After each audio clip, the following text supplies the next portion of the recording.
What happens when rental assistance paperwork goes missing and the judge's patience runs out? You're about to witness a real eviction case explode in real time, and this one's got it all. Lost documents, explosive tempers, and a no-nonsense judge who's had enough. Miss Fleming claims she did everything right, mailed the forms, followed protocol, but the landlord says she's never paid a dime. And when tensions flare in court, let's just say the judge doesn't hold back. Stay with us, because this courtroom is about to erupt with emotion, accusations, and one very stern warning. Is Miss Fleming the victim of a broken system or just dodging responsibility? And did the judge go too far or not far enough? Let's break it all down. All right, where are we on this case? Miss Fleming has a balance of $4,298.39. She indicates that she mailed the rental assistance form to the court on Wednesday. She mailed it on Wednesday? Yeah, I didn't know. I couldn't really hear you, but I thought you said mail it in, so I mailed it in. Well, it needs to proof be at that the court by that I filled out an SIR with my tracking number and everything. I mean, an SER. I don't have it. So. Well, I sent it in. You know, I'll leave it up to the court what the court wants to do. I don't think she, her balance is $4,298.39. She's been on rapid rehousing with SOS paying their portion. She's never made a payment to my client. And I reached out, and from what she has said, so I reached out to SOS to see if they were going to be able to help her with the balance. What she indicated to Anyways, me was, can I talk? They're not going to be able to help. They're not going to be able to help with balance. Ma'am. Let him finish, and I will He's then hear rude. I don't like him. You want to know what? Rude. You don't try to overtalk me, because that will never happen. That's fine. Am I understood? Yes. You know what? I'm going to pass the matter. You go down, check your attitude, and then I'll call your case back up. Have a seat. Have a seat. Man, you about to piss me off. Come on. Keep back talking. You better take that out of here. Oh, don't give me that look. Lee, get her out of my courtroom. Oh, that escalated fast. Let's break down what just happened. The judge had clearly reached his limit. Interrupting court protocol, raising your voice, or showing defiance, even with stress, is never a smart move in a courtroom. It may feel unfair, but demeanor matters. Judges need order, and once the tone crosses a line, rulings can become much less forgiving.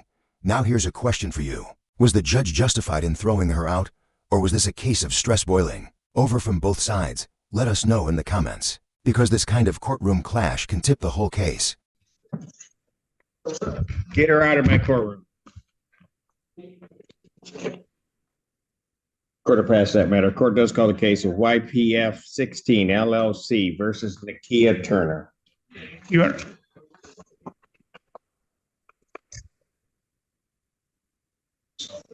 Honor, I'll wait for it. That just messes up my whole day. Everybody else is going to have a hard time with me now. You know, I was in a good mood, and then it's just going to take one person. It just takes one person that just messed up my whole attitude. You know?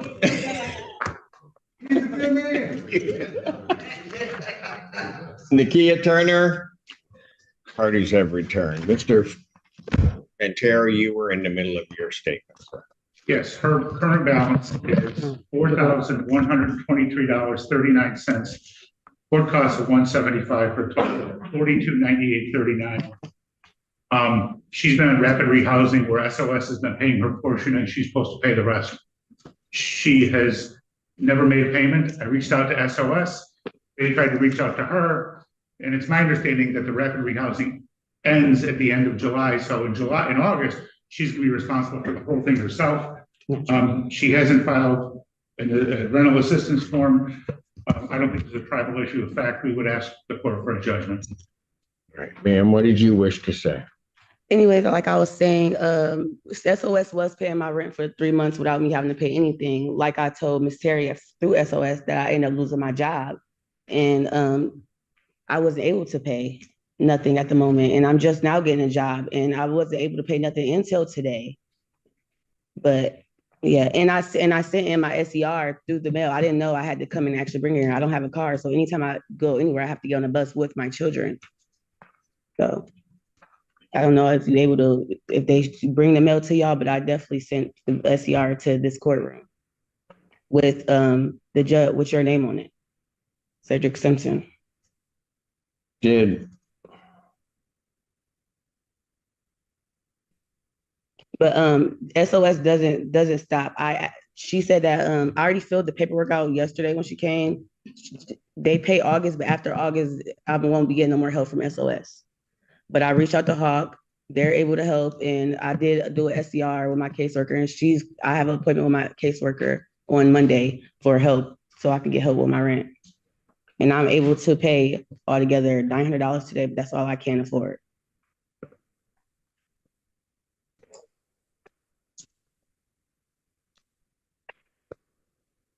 Well, if we get to August 1st, then August rent is going to kick in, which means you're not going to be. No, August rent is paid by her, by SOS. I'm going to let you finish because I'm not going to be interrupted again. I'm sorry. So what else did you want to say? That's all I had to say. That's what I said. It was already paid. August month is already paid. That's why she came over yesterday and I filled out the paperwork. So August month to be paid. After August, September, I won't be getting no help after August, is what I'm telling you. If SOS pays in August what they paid in July, it would be $650 on a $1,300 apartment, which would mean she'd be responsible for the other $650. That's not true. But even without, let's assume that for the sake of argument that SOS is going to pay the whole thing. She still has a $4,200 balance. And I don't think there's any way that's going to be paid.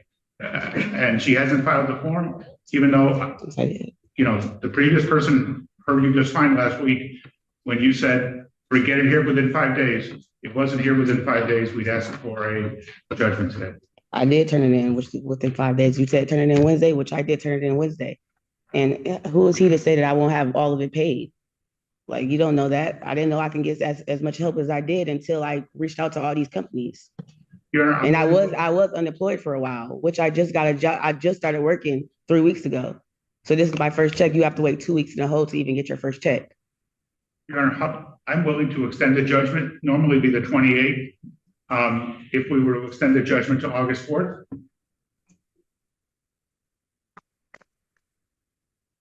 There's no tribal issue for this court in regard to this case. I'll grant a judgment court possession with the redemption amount of the $4,298.39 with a writ to issue August 4th, 2025.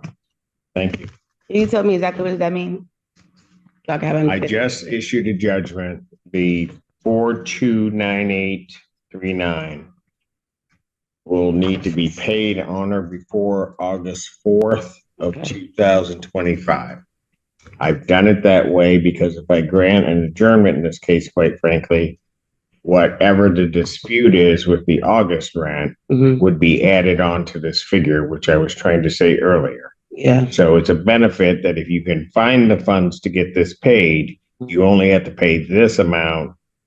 Does not include anything for August. Okay. Right. So you have to the 4th to get it paid. Yeah, but last thing I got to say is that when I talked to my SOS worker, Miss Terry, our agreement was for her to pay the full amount because she know I'm not going to be able to pay the full amount. The money that I have now is going to be towards to the money I already owe. So August is already going to be paid. Like the full amount is going to be paid, so I won't have to worry about August. Maybe you're not hearing me. I'm hearing what you said. The judgment. I'm not dealing with August. I know that. I'm just let you know for sure that's going to be paid. That's all. But thank you. Have a nice one. Thank you. Jesus.